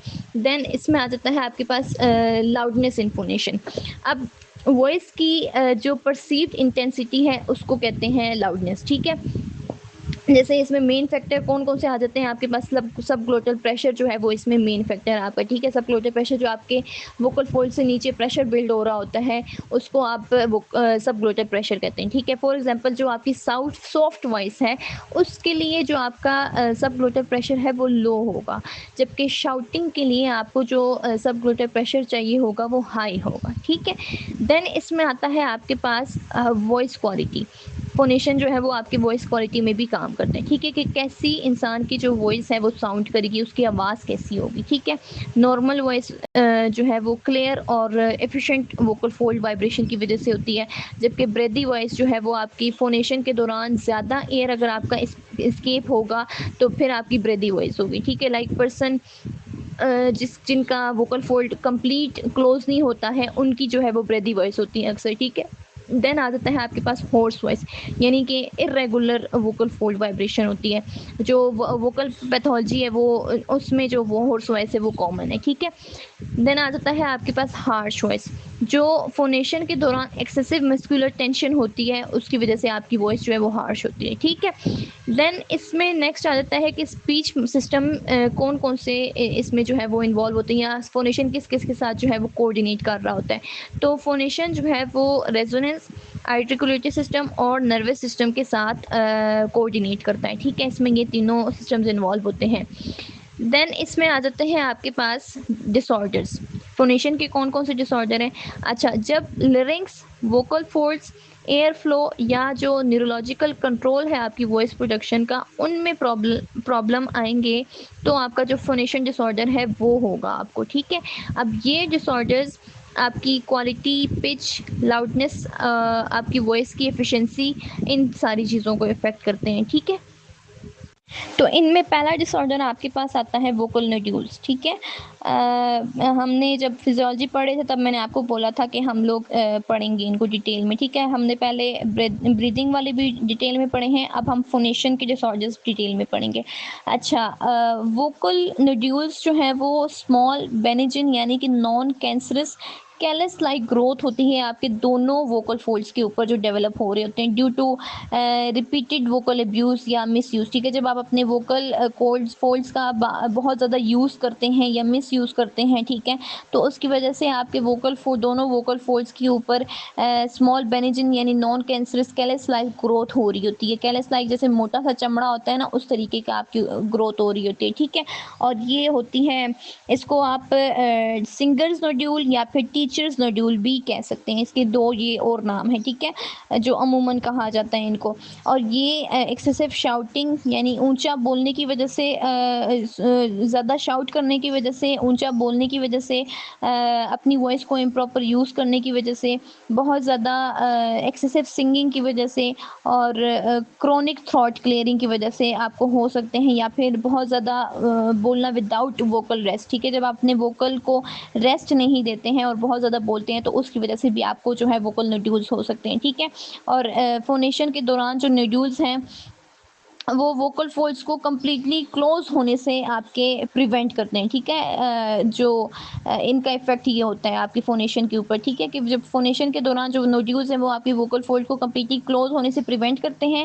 एज अ रिजल्ट क्या होता है कि जो आपके वोकल फोल्ड की वाइब्रेशन है वो इरेगुलर हो जाती है और स्पीच के दौरान ज़्यादा एयर आपका एस्केप करता है और जो आपकी वॉइस प्रोडक्शन है वो इनएफिशिएंट हो जाती है, ठीक है। तो वोकल नोड्यूल्स का आपके ऊपर या आपकी फोनेशन के ऊपर ये असर होता है, ठीक है। तो इससे जो आपकी स्पीच या आपका जो साउंड होता है वो किस तरीके से होता है, आपकी आवाज़ हॉर्स वॉइस होती है, ब्रेथी वॉइस होती है, आपको वोकल फटीग होता है, थकावट होती है, ठीक है। आपकी जो वोकल एंड्योरेंस है वो कम हो जाती है, आपका जो लाउड वॉइस जो है प्रोड्यूस करने में आपको बहुत ज़्यादा मुश्किल होती है, ऊंचा बोलने में आपको बहुत ज़्यादा मुश्किल होना शुरू हो जाती है। इसके लिए जो वॉइस थेरेपी आप प्रोवाइड करेंगे अपने क्लाइंट को, उसमें आ जाएगा आपके पास स्पीच थेरेपिस्ट जो है वो क्या क्या सिखाएगा, प्रॉपर वॉइस प्रोडक्शन टेक्निक्स उनको सिखाएगा, वोकल हाइजीन हैबिट्स उनको सिखाएगा, ठीक है। और एफिशिएंट ब्रेथ सपोर्ट और वोकल अब्यूज़ की रिडक्शन जो है वो, यानी कि बहुत ज़्यादा यूज़ करने को कम करना, ठीक है, बहुत ज़्यादा यूज़ नहीं करना। इसके लिए जो उनको हाइजीन एजुकेशन देगा उसमें वो उनको बताएगा कि या पेशेंट को वो एडवाइस करेगा कि वो शाउटिंग को अवॉइड करें, पानी पिएं एडिक्वेट अमाउंट में और थ्रॉट क्लियरिंग को जो है वो कम कर दें और इसी के अलावा जो है स्मोकिंग को अवॉइड करें वो, ठीक है। तो इसकी वजह से क्या होगा, जो कई नीडल्स हैं वो आपके बगैर सर्जरी के भी इम्प्रूव हो सकते हैं अगर आप जो है वो वॉइस थेरेपी को कंसिस्टेंटली फॉलो करेंगे तब, ठीक है। देन फोनेशन में जो आपका सेकंड डिसऑर्डर आता है वो आता है वोकल पॉलिप्स। अब वोकल पॉलिप्स जो है वो सॉफ्ट फ्लूइड फिल्ड ग्रोथ्स होती हैं जो एक या दोनों वोकल फोल्ड्स के ऊपर डेवलप हो रही होती हैं, ठीक है। कुछ केसेस में एक वोकल फोल्ड के ऊपर होता है और कुछ केसेस में दोनों ही वोकल फोल्ड्स के ऊपर ये इनकी डेवलपमेंट हो रही होती है, ठीक है। और ये वोकल नोड्यूल्स के बरक्स जो वोकल पॉलिप्स होते हैं वो ज़्यादा बड़े और ज़्यादा सॉफ्ट होते हैं, ठीक है। तो इसकी वजह से या ये इसका कॉज क्या होता है, किसकी वजह से होते हैं, जब आपको सडन वोकल ट्रॉमा हो जाता है या जब आप बहुत ज़्यादा चीखते हैं या जो वोकल म्यूज़ यूज़ करें, आप क्रोनिक वोकल म्यूज़ यूज़ करें आप, ठीक है, अपने वोकल फोल्ड्स का, जब आप स्मोकिंग कर रहे हों, एसिड रिफ्लक्स की वजह से हो सकता है आपको, ठीक है, एसिड रिफ्लक्स की इरिटेशन की वजह से। तो ये कुछ कॉजेज़ थे इनके। अब इसकी वजह से वोकल पॉलिप्स की वजह से जो आपके इफ़ेक्ट आएगा वो क्या होगा कि जो आपकी नॉर्मल वोकल फोल्ड की वाइब्रेशन है उसके साथ ये इंटरफेयर करते हैं, ठीक है, जिसकी वजह से जो वोकल फोल्ड है वो सिमेट्रिकली एक दूसरे के साथ वाइब्रेट नहीं कर पा रहे होते हैं, ठीक है। तो इस वजह से ये इफ़ेक्ट होता है इन पे। इसकी वजह से जो आपकी वॉइस है वो हॉर्स होगी, आपकी वॉइस की क्वालिटी रफ़ हो जाएगी, आपकी पिच लो हो जाएगी, ठीक है। आप वोकल फटीग फ़ील करेंगे और जो आपकी वो स्पीच है वो ब्रेदी हो जाएगी, यानी कि साँस वाली जो हो जाएगी, ठीक है। तो इसके लिए आप जो स्पीच थेरेपिस्ट उन्हें प्री सर्जिकल थेरेपी देगा, उनमें वो उन्हें सिखाएगा वोकल हाइजीन, प्रॉपर अपनी वॉइस का यूज़ और ब्रेथ सपोर्ट टेक्निक्स उनको सिखाएगा, ठीक है। और जब उनकी थेरेपी सर्जरी हो जाएगी तो उसके बाद जो उनकी थेरेपीज़ इन्वॉल्व होंगी उसमें वो सर्जिकल रिमूवल के बाद उनकी जो इन्वॉल्व होंगी वो होंगी वॉइस थेरेपी, रिकरेंस को प्रिवेंट करना, ठीक है, और हेल्दी वोकल बिहेवियर्स को इस्टेब्लिश करना, यानी कि वोकल पॉलिप्स जो हैं वो सर्जिकल होंगी, ठीक है। देन आ जाता है थर्ड डिसऑर्डर आपके पास, वोकल फोल्ड पैरालिसिस। जब नर्व डैमेज की वजह से सिर्फ एक या दोनों वोकल फोल्ड्स प्रॉपर्ली मूव ना कर सकेंगे तो उसे आप फिर क्या कहेंगे, वोकल फोल्ड पैरालिसिस, ठीक है। या तो एक वोकल फोल्ड प्रॉपर्ली मूव नहीं करेगा और या जो आपके दोनों वोकल फोल्ड है वो मूव नहीं करेंगे, किसकी वजह से, जब आपका नर्व डैमेज हो जाएगा उसकी वजह से, ठीक है। तो जो कॉज है इसके, जैसे स्ट्रोक के पेशेंट, ब्रेन इंजरी जिनको हो जाती है या जिनकी नेक सर्जरी होती है या जिन्हें थायराइड सर्जरी जो जिनको करवाई गई होती है, या ट्यूमर्स या फिर न्यूरोलॉजिकल डिजीज़ेज़ की वजह से जो है वो आपको वोकल फोल्ड पैरालिसिस हो सकते हैं, ठीक है? तो इसकी वजह से क्या होगा, क्योंकि जो वोकल फोल्ड हैं वो प्रॉपर्ली आपके क्लोज नहीं हो पा रहे हैं, तो ड्यूरिंग स्पीच जो एयर है वो आपकी एस्केप हो रही होगी वोकल फोल्ड से, ठीक है? और वोकल फोल्ड की वाइब्रेशन आपकी वीक हो जाएगी और जो आपकी वॉइस प्रोडक्शन है वो भी इनएफिशिएंट हो जाएगी। तो वोकल पैरालिसिस का जो आपका इफेक्ट है वो ये है, ठीक है? तो इसकी वजह से, इस इफेक्ट की वजह से या वोकल पैरालिसिस की वजह से जो आपकी स्पीच या वॉइस है वो वीक हो जाएगी, ब्रेदी हो जाएगी, आपकी लाउडनेस कम हो जाएगी, आप शॉर्ट फ्रेजेस यूज़ करेंगे और वोकल फटीग आपको फील होगा, ठीक है? तो इसमें जो थेरेपी का फोकस होगा या वॉइस थेरेपी का फोकस होगा वो वोकल फोल्ड की क्लोजर को इंक्रीज करने पे होगा, यानी वोकल फोल्ड को क्लोज करने के ऊपर होगा, ठीक है? और रिस्पिरेटरी सपोर्ट को इम्प्रूव करने पे होगा और वोकल इंटेंसिटी को इंक्रीज करने पे होगा। इसके लिए जो कंपेंसेटरी स्ट्रेटजीज आप देंगे, इसमें आप पेशेंट को सिखाएंगे कि वो ऑप्टिमल स्पीकिंग पोस्चर यूज़ करें, वो ब्रेथ सपोर्ट टेक्निक्स को यूज़ करें और वोकल स्ट्रेंथनिंग एक्सरसाइजेज को यूज़ करें, ठीक है? इवन कि कुछ केसेस में अगर मेडिकल मैनेजमेंट के तौर पे आप उनको देखें तो कुछ केसेस में जो है वो उनको वोकल फोल्ड इंजेक्शन भी रिक्वायर होते हैं, ठीक है? देन आपके पास जो फोर्थ डिसऑर्डर आता है, इसमें वो आता है लेरिंगिटिस। लेरिंग्स या फिर वोकल फोल्ड की इन्फ्लेमेशन या सोजन है ये, ठीक है? और ये एक्यूट यानी शॉर्ट टर्म भी हो सकते हैं और क्रॉनिक यानी कि लॉन्ग टर्म दोनों हो सकते हैं, ठीक है? जो आपके लेरिंगिटिस है वो शॉर्ट टर्म एक्यूट और लॉन्ग टर्म क्रॉनिक दोनों हो सकते हैं। और ये क्या होते हैं, लेरिंग्स या वोकल फोल्ड की सोजन होती है, ठीक है? तो जो एक्यूट लेरिंगिटिस है उसकी वजह क्या क्या हो सकती है? किसी वायरल इन्फेक्शन की वजह से आपको हो सकता है, आपको जब अपर रिस्पिरेटरी इन्फेक्शन हो उसकी वजह से हो सकता है, या बहुत ज़्यादा वॉइस को यूज़ करने की वजह से जो है वो आपका लेरिंगिटिस हो सकता है। जबकि क्रॉनिक कॉजेज़ में इसके आ जाते हैं स्मोकिंग, एसिड रिफ्लक्स और इन्वायरमेंटल इरिटेंट्स की वजह से आपको हो सकता है, ठीक है? और लेरिंगिटिस की वजह से जो इफ़ेक्ट होता है वो क्या होता है कि वोकल फोल्ड की जो इन्फ्लेमेशन है वोकल फोल्ड की, उसकी उस स्वेलिंग कॉज करता है, ठीक है?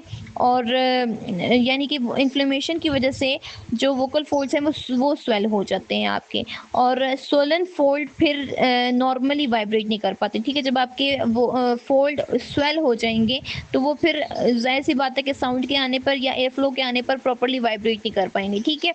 और जो है आपकी वॉइस जो है वो उसमें हॉर्सनेस आ जाएगी, आपकी वॉइस रफ हो जाएगी, आपको वॉइस लॉस हो सकता है, वोकल फटीग हो सकता है, और जो आपका पिच कंट्रोल है वो रिड्यूस हो सकता है, ठीक है? तो उसके लिए जो आप क्या करवा सकते हैं, उनको टेम्परेरी तौर पर उनकी वॉइस यूज टू रिडक्शन आप उनको कहते हैं करें, ठीक है? वॉइस रेस्ट आप उनको कहते हैं। जैसे पेशेंट को बेड रेस्ट का कहा जाता है, इस तरह जो लेरिंगिटिस के पेशेंट होते हैं उनको वॉइस रेस्ट का कहा जाता है, ठीक है? और वोकल हाइजीन में आप उनको कहेंगे हाइड्रेशन का, इरिटेंट्स को अवॉइड करना, थ्रोट क्लियरिंग को रिड्यूस करना, ठीक है? और जो वॉइस थेरेपी है ये तब यूज़ करते हैं अगर मेडिकल ट्रीटमेंट के बाद भी उसको सिम्टम्स रहें तो तब आप उसको वॉइस थेरेपी देंगे, ठीक है? देन फिफ्थ डिसऑर्डर इसमें आ जाता है स्पेस्मोडिक डिस्फोनिया। स्पेस्मोडिक डिस्फोनिया जो है वो न्यूरोलॉजिकल वॉइस डिसऑर्डर है जिसमें लेरिंगियल मसल्स के इनवॉलंटरी स्पैम्स इन्वॉल्व होते हैं, ठीक है? यानी ये किस वजह से होता है, जब न्यूरोलॉजिकल डिसफंक्शन हो या लेरिंगियल मसल्स के एबनॉर्मल ब्रेन कंट्रोल की वजह से ये होता है, ठीक है? तो एग्जैक्ट कॉज जो है वो अभी तक इसकी अनक्लियर है डिस्फोनिया की। तो इफ़ेक्ट क्या होगा इससे, आपके जो नॉर्मल वोकल फोल्ड की मूवमेंट है उसके साथ आपके जो स्पैम्स हैं वो इंटरप्ट करते हैं, और जो आपकी वॉइस प्रोडक्शन है वो स्ट्रेन्ड और इनकंसिस्टेंट हो जाती है। क्या होगा, स्पैज़म्स की वजह से आपकी जो वॉइस है वो स्ट्रेन्ड हो जाएगी, आपके वॉइस ब्रेक्स होंगे, आपकी स्पीच इंटरप्ट होगी, और एफर्टफुल फोनेशन जो है वो आपको इसमें रिक्वायर्ड होगी, ठीक है? और जो आपकी वॉइस क्वालिटी है वो भी वेरी करेगी, वेरिएबल होगी, ठीक है? तो इसमें जो स्पीच थेरेपी ट्रीटमेंट के गोल्स हैं क्या होंगे कि जो वोकल फोल्ड है वोकल एफर्ट को रिड्यूस करना और ब्रेथ सपोर्ट को इम्प्रूव करना, ठीक है? और कम्युनिकेशन की जो इफेक्टिवनेस है उसको भी इम्प्रूव करना, ये आपका थेरेपी या ट्रीटमेंट का गोल होगा, ठीक है? तो मेडिकल ट्रीटमेंट इसको अमूमन बोटॉक्स इंजेक्शन के साथ आप कंबाइन कर देते हैं मेडिकल ट्रीटमेंट में, ठीक है? देन जो आपके पास 6th डिसऑर्डर है वो है रिंग्स एडिमा। इस रिंग्स एडिमा वोकल फोल्ड की सुपरफिशियल लेयर में बहुत ज़्यादा स्वेलिंग और फ्लूइड एक्यूमुलेशन को जो है रिंग्स एडिमा कहते हैं, ठीक है। इसका कॉज क्या है कि जो स्मोकिंग की वजह से होता है, क्रोनिक वोकल अब्यूज़ की वजह से होता है और एसिड रिफ्लक्स की वजह से ये आपको होता है एडिमा, ठीक है। और इसकी वजह से जो आपके असर क्या होता है या इफ़ेक्ट क्या होता है कि जो स्वोलन फोल्ड्स होते हैं वो बहुत ज़्यादा हैवी हो जाते हैं, ठीक है। और स्लोली और इनएफिशिएंटली जो है वाइब्रेट करते हैं। फिर आपकी जो स्पीच है वो डीप हो जाती है, आपका जो वॉइस है वो होर्स हो जाती है, वॉइस की क्वालिटी आपकी रफ़ हो जाती है और वोकल फ्लेक्सिबिलिटी भी आपकी जो है वो बहुत ज़्यादा रिड्यूस हो जाती है, ठीक है। तो रिंग्स एडिमा क्या है? एक्सेसिव स्वेलिंग और फ्लूइड एक्यूमुलेशन है आपके वोकल फोल्ड की सुपरफिशियल लेयर जो है उसमें, ठीक है। स्पीच थेरेपी, इसमें जब आपकी ट्रीटमेंट क्या इन्वॉल्व होगी, वॉइस थेरेपी जब आप उनको देंगे तो हेल्दी वॉइस प्रोडक्शन और वोकल हाइजीन और ब्रेथ सपोर्ट ट्रेनिंग पर आपका जो है वो फोकस होगा। जबकि लाइफस्टाइल चेंजेस भी आप उनको कुछ रेकमेंड करेंगे, जैसे आप उनको स्मोकिंग सिसेशन का कहेंगे और रिफ्लेक्स मैनेजमेंट का कहेंगे, ठीक है। और 7th डिसऑर्डर इसमें आ जाता है आपके पास फंक्शनल डिस्फोनिया। ये वॉइस डिसऑर्डर है जो आपके पास फंक्शनल डिस्फोनिया है। कौन सा डिसऑर्डर है? वॉइस डिसऑर्डर है, ठीक है। जिसमें वोकल फोल्ड को कोई स्ट्रक्चरल डैमेज नहीं होता, पर फिर भी जो आपकी वॉइस है उसमें प्रॉब्लम्स आ रहे होते हैं, ठीक है। वोकल फोल्ड को कोई बज़ाहिर डैमेज नहीं हो रहा होता, लेकिन वो आपकी वॉइस पे प्रॉब्लम्स आ रहे होते हैं, तो इस वजह से ये वॉइस डिसऑर्डर है, ठीक है। जब आप बहुत ज़्यादा मसल टेंशन हो या स्ट्रेस हो, एंजाइटी हो, या फिर आपकी वॉइस का जब आप इम्प्रॉपर यूज़ करें तो उस वजह से आपको फंक्शनल डिस्फोनिया हो सकता है। और इसके जो इफ़ेक्ट्स आते हैं वो क्या आते हैं कि muscle tension normal vocal fold vibration को डिस्टर्ब कर लेता है आपकी, ठीक है। और जिसकी वजह से आपकी जो वॉइस है वो होर्स हो जाती है, स्ट्रेन्ड हो जाती है, आपको वोकल फटीग होता है और आपकी जो वॉइस की क्वालिटी है वो इनकंसिस्टेंट हो जाती है। तो थेरेपी में जो आपकी प्राइमरी थेरेपी या ट्रीटमेंट आप उनको अप्लाई करेंगे वो स्पीच थेरेपी होगा, ट्रीटमेंट ऑफ चॉइस है ये आपका, ठीक है।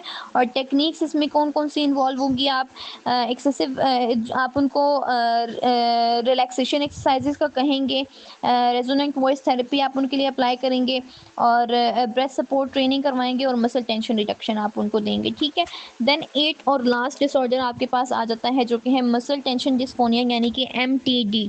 तो लरिंक्स के इर्द-गिर्द के मसल्स में एक्सेसिव टेंशन की वजह से आपको जो है वो एमटीडी होता है, ठीक है। यानी कि स्ट्रेस, वॉइस का बहुत ज़्यादा यूज़, पुअर वोकल हैबिट्स या फिर कंपेंसेटरी मसल टेंशन जो है वो उसके कुछ मेन कॉजेज़ हैं, ठीक है। और इफ़ेक्ट्स में क्या आ जाता है इसके? बहुत ज़्यादा muscle contraction normal vocal fold vibration के साथ जो है वो आपकी इंटरफेयर कर रही होती है, ठीक है। ये इफ़ेक्ट आता है इसका। इसमें जो आप उनको ऐसे पेशेंट की जो वॉइस होती है वो टाइट और स्ट्रेन्ड हो जाती है, उनकी वोकल फटीग उनको होता है और बोलने के दौरान जो है वो नेक में डिस्कम्फर्ट फ़ील करते हैं वो लोग, ठीक है। तो थेरेपी में जो आप उनको वॉइस थेरेपी देंगे, उनका लेरिंगियल रिलैक्सेशन एक्सरसाइज़ेज़ आप उनको देंगे, ब्रीदिंग एक्सरसाइज़ेज़ देंगे, रेजोनेंट वॉइस थेरेपी उनके ऊपर अप्लाई करेंगे और पोस्चरल करेक्शन आप उनकी करेंगे, ठीक है। तो एक समरी मैं आपको दे देती हूँ इन सब डिसऑर्डर्स की। सबसे पहला वोकल निड्यूल है। वोकल निड्यूल किस वजह से होता है? आपकी वोकल अब्यूज़ की वजह से होता है और इफ़ेक्ट इसका क्या होता है कि आपका जो वोकल फोल्ड है वो कंप्लीट क्लोज नहीं होते हैं, ठीक है, वोकल निड्यूल्स की वजह से। और देन आ जाता है आपके पास वोकल पॉलिप्स। वोकल पॉलिप्स आपके वोकल ट्रॉमा की वजह से होते हैं और आपकी जो वाइब्रेशन है वोकल फोल्ड की वो इर्रेगुलर हो जाती है इस वोकल पॉलिप्स की वजह से। देन वोकल फोल्ड पैरालिसिस, जिसमें जो नर्व डैमेज की वजह से होते हैं और इसमें भी जो आपका वोकल फोल्ड का क्लोजर है वो वीक हो जाता है, ठीक है। लेरिंगिटिस जो कि वोकल फोल्ड या लेरिंग्स में इन्फ्लेमेशन की वजह से होता है और आपके जो इफेक्ट क्या पड़ता है कि जो आपके वोकल फोल्ड है वो स्वेल हो जाते हैं। स्पेस्मोटिक डिस्फोनिया जो है वो आपका न्यूरोलॉजिकल डिसफंक्शन है और इसकी वजह से जो आपके वोकल स्पैज्म होते हैं आपको, ठीक है, SPASMS स्पैज्म। फिर रिंग्स एडिमा है जो कि आपको स्मोकिंग या रिफ्लेक्स की वजह से होता है और वोकल फोल्ड जो है वो आपके हैवी हो जाते हैं बहुत ज़्यादा इसमें, ठीक है। फंक्शनल डिस्फोनिया जो है वो स्ट्रेस या मिस यूज़ की वजह से होता है वोकल फोल्ड को या वॉइस को, ठीक है। और इनएफिशिएंट फोनेशन आपकी फिर होती है इसकी वजह से। और एमटीडी जो है वो एक्सेसिव टेंशन की वजह से होता है और स्ट्रेन फोनेशन जो है वो इसका इफेक्ट होता है।